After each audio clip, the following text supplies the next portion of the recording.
March 15, 1945. A Thursday afternoon in a prisoner of war camp outside Lancaster, Pennsylvania. In the mess hall of Compound 7, 53 German women sat in stunned silence as American guards wheeled in metal carts laden with glass bowls, silver spoons, and containers of something the prisoners had not seen in years: ice cream. But it was not the dessert itself that had caused 22-year-old Louise Richter's hands to tremble as she gripped the edge of the wooden table. It was what the young American corporal had just announced in careful, practiced German. "Ladies, today you will each receive an ice cream sundae. You may choose your toppings. We have chocolate syrup, caramel sauce, strawberry preserves, whipped cream, chopped nuts, and maraschino cherries. Please tell us what you would like." The words hung in the air like an impossible dream. Choose. You may choose. Louise looked down the long table at her fellow prisoners, women who had served the German Women's Auxiliary Corps in various capacities, now sitting in their faded gray uniforms with faces reflecting the same confusion and disbelief she felt. Mechthild Hartmann, a nursing assistant from Essen, had tears streaming silently down her cheeks. Thea Schneider, who had worked in records keeping, stared at the cart as if it might vanish if she blinked. Next to her, Herta Becker, the former radio operator, whispered something in German that Louise could not quite hear over the sound of her own thundering heartbeat. They had been told so many things about Americans before their capture. The propaganda had been specific and relentless. Americans were cruel. They tortured prisoners. They starved their captives and worked them to death. Most importantly, they had been assured that America itself was on the verge of starvation, that the German U-boats had successfully cut off their supply lines, that American citizens were going hungry while their government wasted resources on a war they could not win. Yet here stood a young man, perhaps 19 years old, asking them to choose between 6 different toppings for ice cream.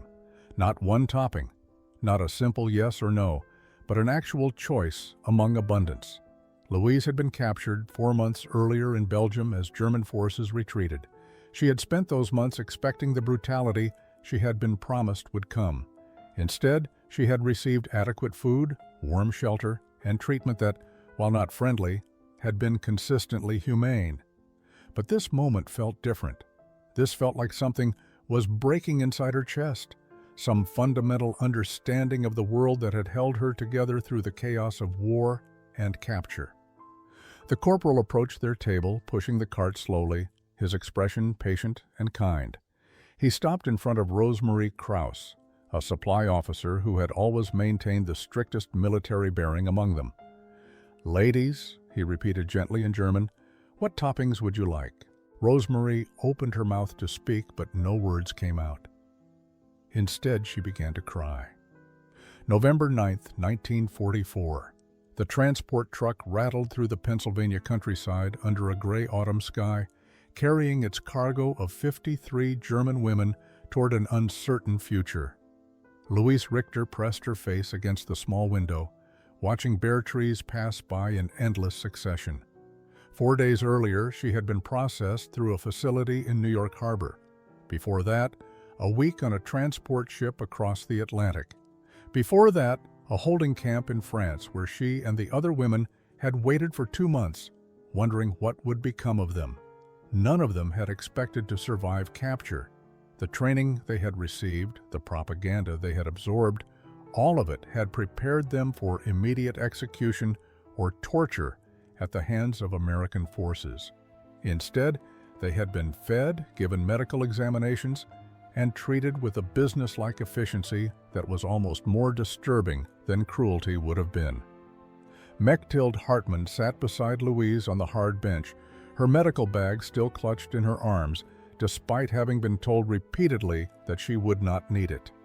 She had served as a nursing assistant with the Wehrmacht Medical Corps, treating wounded soldiers as they retreated through Belgium and France. At 25, she was among the older women in their group, and her face bore the tired lines of someone who had seen too much suffering in too short a time. "We should have died," she whispered to Louise in German, her voice barely audible over the truck's engine. "Why are we still alive?" It was a question many of them had asked during the long journey across the ocean. Thea Schneider, sitting across from them, had her own theory. "They are keeping us alive to make an example of us," she had said during one of their whispered conversations in the ship's hold.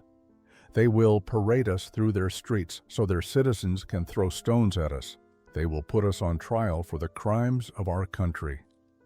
Herta Becker, the radio operator from Hanover, had disagreed. "If they wanted to make examples of us, they would have kept us in New York," she had argued. "They are sending us somewhere remote because they do not want their citizens to know we exist." The truck slowed and turned through a gate flanked by guard towers. Louise caught her first glimpse of Compound 7, a collection of wooden barracks surrounded by wire fencing. It looked nothing like the death camps they had imagined. It looked almost mundane, like a military facility that could have existed anywhere, in any country. American soldiers stood at attention as the truck passed, their faces showing curiosity rather than hatred. One of them, a young man with red hair, actually nodded at the women as they drove by. The truck stopped in front of the largest barracks. An American officer, a woman in her 30s, wearing the insignia of a captain, waited at the entrance with two other female officers beside her. This surprised Louise more than anything else so far. They had sent women to oversee women prisoners. It suggested a level of consideration that contradicted everything they had been taught about American barbarism. The captain stepped forward as the rear gate of the truck opened. Her voice was firm, but not unkind. "Welcome to Compound 7. My name is Captain Rebecca Morrison. You will be treated in accordance with the Geneva Convention. You will receive adequate food, shelter, and medical care. You will be expected to follow camp regulations and maintain the standards of military discipline, but you will not be mistreated." Several of the German women exchanged glances. Ilse Weber, one of the younger prisoners at 21, whispered urgently, "It is a trick. They are lying to make us lower our guard." The first 2 weeks at Compound 7 passed in a strange fog of expectation and confusion. Louise and the other women waited for the cruelty to begin, but it never came. They were assigned to barracks that, while sparse, were clean and heated. Each woman received 2 wool blankets, a pillow, and a footlocker for personal belongings. The daily routine was established quickly. Morning roll call at 7 o'clock, breakfast at 7:30, work assignments from 9 until noon, lunch, more work until 4, dinner at 6, and lights out tone at 10. The work itself was not the brutal labor they had anticipated. Some women were assigned to the camp laundry, others to kitchen duties, still others to administrative tasks like filing and record keeping. Louise found herself working in the camp library, a small room filled with books in English that she could barely read. Her supervisor was a middle-aged American sergeant named Patricia Hughes, who spoke no German but communicated through gestures and patience. The work consisted mainly of organizing books, dusting shelves, and occasionally helping American soldiers find materials they needed. It was quiet, almost peaceful, and that fact disturbed Louise more than any punishment could have. During meals, the women sat together at long tables in the mess hall, speaking only in hushed German, analyzing every detail of their treatment for signs of the deception they were certain must be hiding beneath the surface. Mechthild insisted that the Americans were fattening them up for some purpose they had not yet revealed. Thea believed they were being studied, that American psychologists were observing them through hidden windows to understand the German mind. Herta suggested that perhaps the stories they had been told were simply lies. But this possibility was too dangerous to consider seriously. If the propaganda about American cruelty was false, what else might be false? The meals themselves became a source of deep confusion. Breakfast consisted of oatmeal or eggs, bread with butter, coffee or milk. Lunch brought soup and sandwiches. Dinner included meat, potatoes, vegetables, and sometimes dessert. The portions were not generous, but they were adequate, far more than many of them had eaten during the final months of the war in Europe. Rosemary Krause, who had worked in supply logistics, kept a careful mental inventory of everything they received. She calculated calories, estimated costs, and tried to reconcile these numbers with what they had been told about America's desperate supply situation. One evening, 3 weeks into their imprisonment, Johanna Koch approached Louise after dinner. She had been crying, her eyes red and swollen. "I received a letter today," she whispered, "from my sister in Hamburg. The Red Cross delivered it." She paused, struggling to continue. "She says they are starving. She says there is no food, no heat, no hope. She says she does not know if she will survive the winter." Johanna looked around the mess hall, at the empty plates that had held adequate portions, at the warm building that protected them from November's cold. Why do they feed us when our families starve? December brought snow to Pennsylvania, and with it came moments that challenged everything the women believed about their captors. It started with small gestures that seemed insignificant at first, but accumulated into something the prisoners could not easily explain away. Private Thomas Chen, a young guard whose parents had emigrated from China, noticed that Ilse Weber was coughing persistently during morning roll call. Without asking permission from his superiors, he brought her a thick scarf the next day and a tin of honey with instructions in broken German to mix it with hot water. Ilse accepted the items with suspicion, certain they must be part of some elaborate trap. She waited 3 days before using the honey, expecting it to be poisoned or spoiled. When it proved to be genuine, she cried alone in her bunk. Corporal James Mitchell, who supervised the laundry detail, began teaching basic English words to the women who worked under him. He used pictures torn from magazines, pointing at images and speaking slowly. Tree, sky, water, bird. At first, the women remained silent, refusing to participate. But gradually, Rosemary began repeating the words back to him, her pronunciation careful and uncertain. Within 2 weeks, half the laundry workers were engaged in these informal lessons, hungry for something to occupy their minds beyond the endless anxiety of waiting for punishment that never arrived. The library where Louise worked became another unexpected bridge. Sergeant Hughes noticed Louise looking at a book of photographs showing American landscapes. The next day, she brought a children's picture dictionary and left it on Louise's work table without comment. The gesture was so simple, so without expectation of gratitude or acknowledgement, that Louise found herself staring at the book for nearly an hour before she could bring herself to open it. Christmas preparations began in early December. Captain Morrison announced that the women would be permitted to create decorations for their barracks using provided materials. This seemed like obvious manipulation to Thea, who argued that the Americans were trying to make them feel comfortable so they would reveal military secrets during interrogation, but no interrogations came. Instead, they received colored paper, scissors, and thread. Mechthild, who had always been skilled with her hands, began folding paper into stars and angels. Others joined her, and soon their barracks bloomed with modest decorations that reminded them painfully of homes they might never see again. The kindnesses continued accumulating like snow. A guard named Sarah Peterson brought extra blankets when temperatures dropped below freezing. Kitchen staff began including small portions of cake or cookies with Sunday dinners.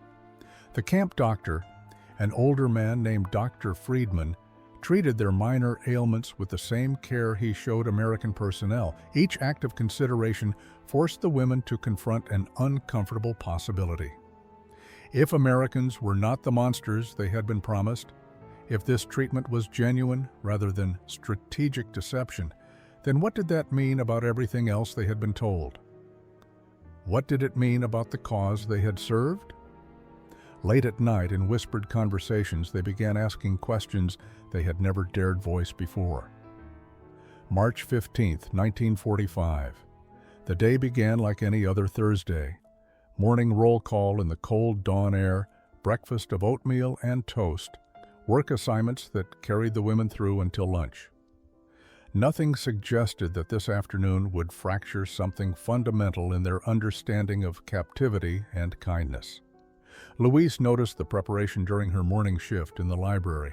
Kitchen staff were moving with unusual purpose, carrying supplies she had not seen before. Metal carts appeared in the hallway. Glass bowls clinked together in wooden crates. Sergeant Hughes seemed excited about something but said nothing that Louise could understand. At 2 o'clock, Captain Morrison made an unexpected announcement over the camp's loudspeaker system. All prisoners were to report to the main mess hall immediately for a special assembly. The women filed in with the wariness that still governed their movements despite 4 months of relatively humane treatment. They had learned not to expect torture, but they had not learned to expect kindness either. What waited for them defied all preparation. The metal carts stood along one wall, and on them sat industrial-sized containers that sweated with cold. American guards and kitchen staff stood beside the carts, smiling in a way that seemed genuine rather than mocking. Captain Morrison stood at the front of the hall, her expression warm. She spoke in English first, then a young corporal named David Weber, who had been studying German, translated haltingly. Today we want to share something special with you. In America, we have a tradition of celebrating small joys even during difficult times. We are going to serve you ice cream sundaes. You will each choose the toppings you prefer. The translation took a moment to penetrate. Ice cream, sundaes, choose your toppings. Louise looked at Mechthild, whose face had gone pale. Around them, women sat frozen in their seats. Corporal Weber continued, reading from a card that Captain Morrison had prepared for him. We have chocolate syrup, caramel sauce, strawberry preserves, whipped cream, chopped nuts, and maraschino cherries. Please tell us what you would like on your sundae. The silence in the hall was absolute. This was not a single topping offered as a rare treat. This was abundance. This was choice. This was the direct opposite of everything they had been told about American scarcity and cruelty. The guards began pushing the carts between the tables. The corporal approached the first table where Rosemarie sat with 5 other women. His German was clumsy but earnest. What would you like? Chocolate, caramel, strawberry? Rosemarie, who had maintained perfect military composure through capture, interrogation, ocean crossing, and 4 months of imprisonment, looked at the array of toppings and began to cry. Not quiet tears, but deep shaking sobs that came from somewhere she had kept locked away since the war began. Within seconds, 3 other women at her table were crying too. The corporal stepped back, confused and concerned, looking to Captain Morrison for guidance. But the captain simply nodded, understanding something the young man did not yet grasp. These were not tears of sadness. These were tears of something breaking. The crying spread through the mess hall like a contagion of emotion too long suppressed. Herta Becker buried her face in her hands, her shoulders shaking.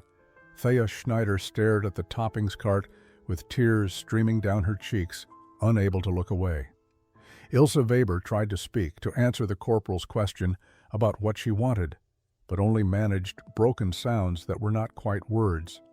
Louise felt her own eyes burning, felt her throat tightening with something she could not name.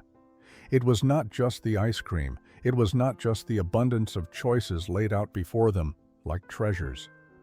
It was the accumulation of 4 months of cognitive dissonance finally reaching a breaking point.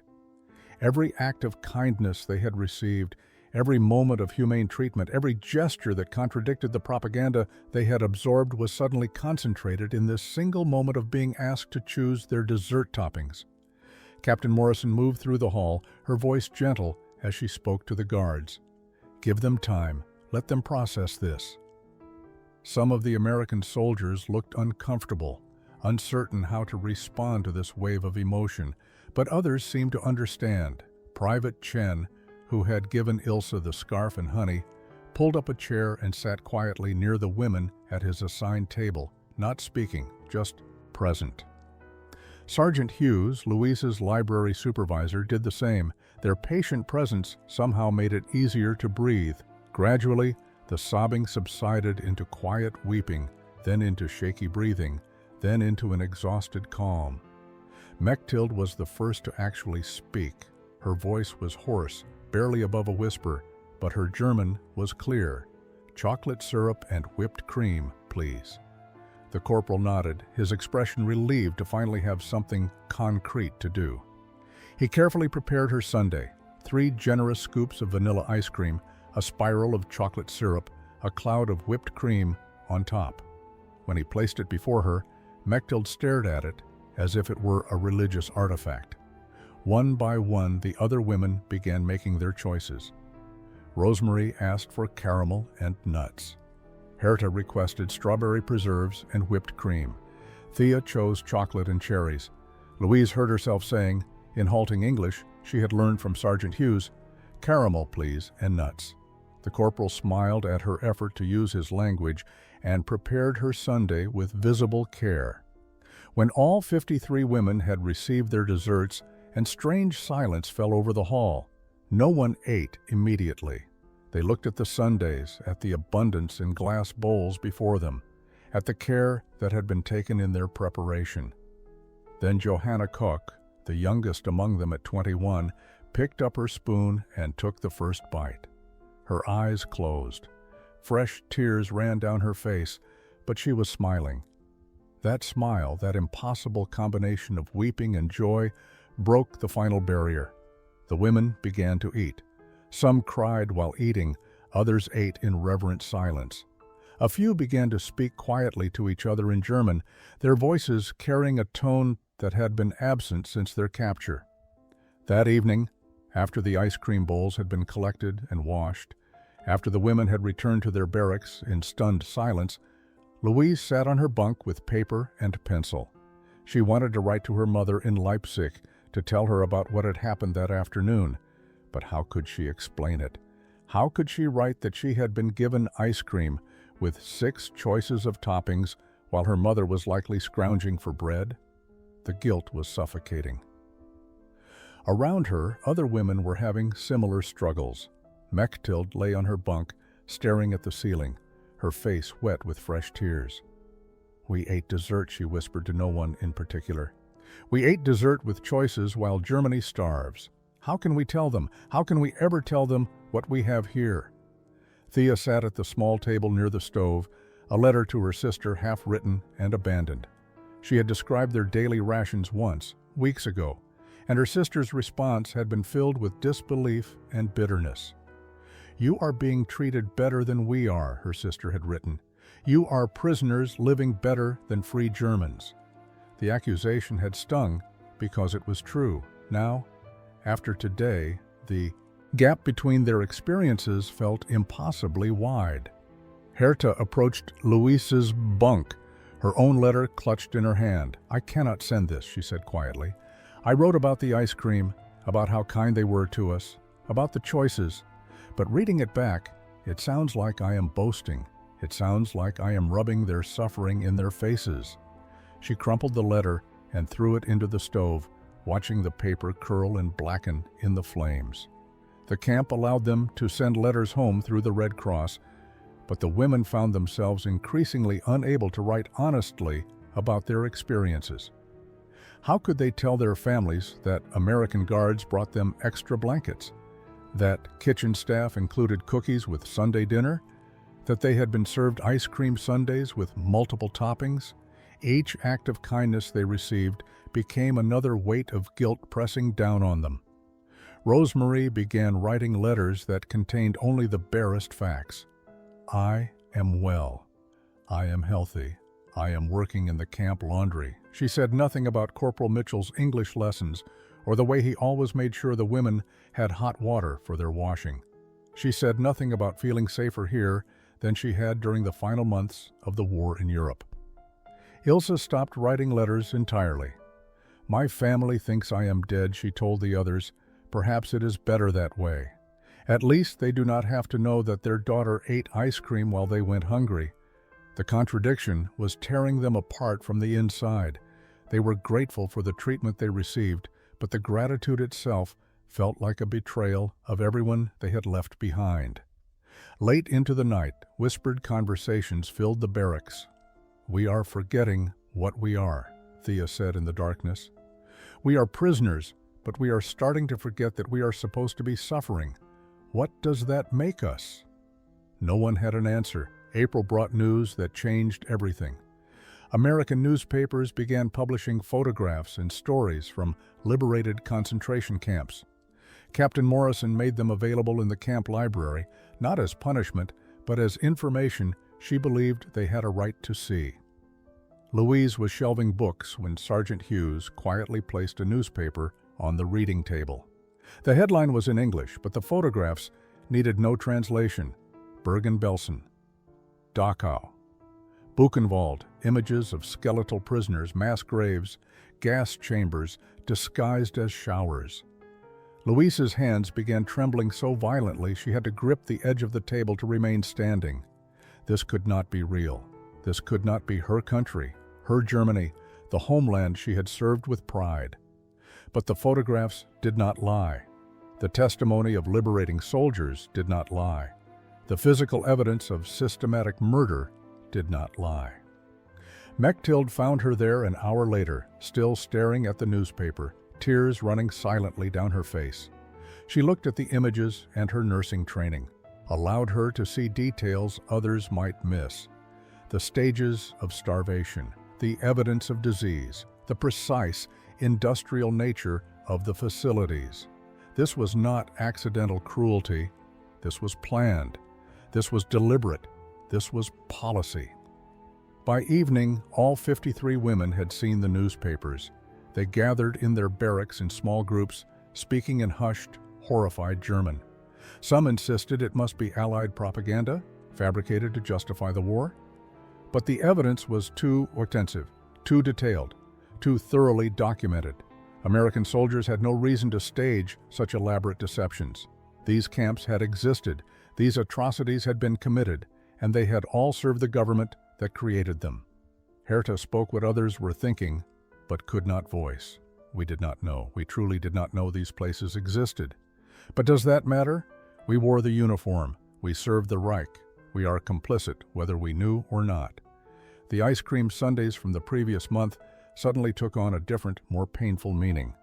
The Americans had treated them with dignity and choice, while their own government had systematically stripped dignity and choice from millions. The contrast was not just uncomfortable, it was devastating. Thea sat with her head in her hands. Every act of kindness they show us is a condemnation of what we served. Every time they treat us humanely, they are showing us what we should have been, what our country should have been. That night, Johanna approached Captain Morrison during evening rounds. Her English was improving, and she managed to communicate her question despite her limited vocabulary. Captain, why you are kind to us? After what our country did, why you give us ice cream? Why you give us choices? Captain Morrison considered her answer carefully. Because you are not responsible for crimes you did not commit and did not know about. Because treating you with cruelty would make us no better than those who created those camps. Because kindness is not something you have to earn. It is something we choose to give. The answer only made the guilt heavier. The Americans understood something about humanity that Germany had forgotten. May 8, 1945, Victory in Europe Day. The war was over, and with its end came the question that had been haunting all 53 women for weeks. What happened now? Repatriation procedures were being organized for German prisoners across America. Ships would carry them back to a homeland that no longer resembled the country they had left. Cities lay in ruins. Families were scattered or dead. The government they had served had been revealed as architects of unspeakable horror.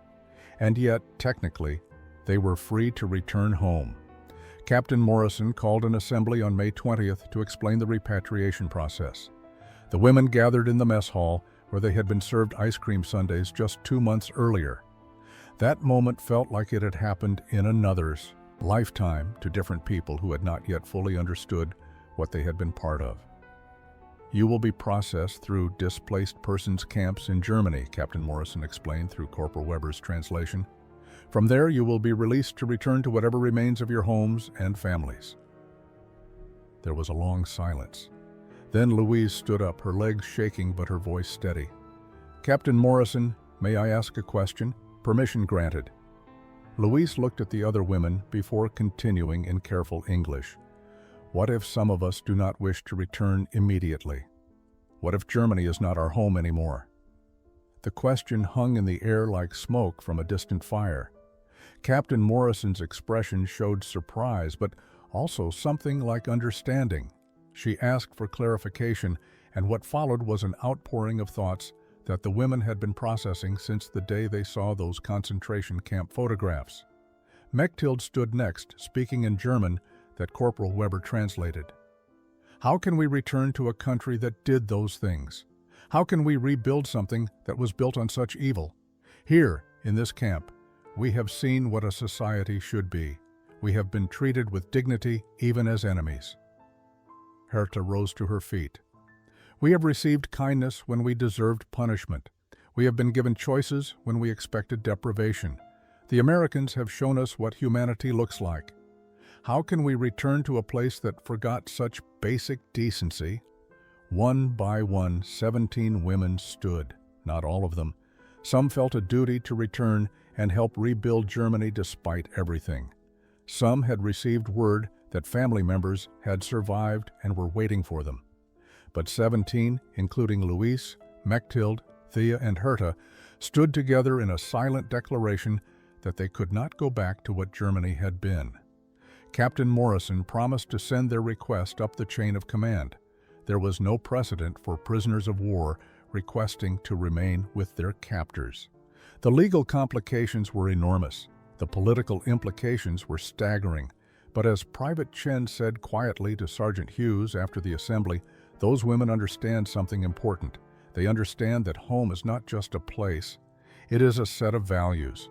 And sometimes you have to choose new values, even if it means choosing a new home.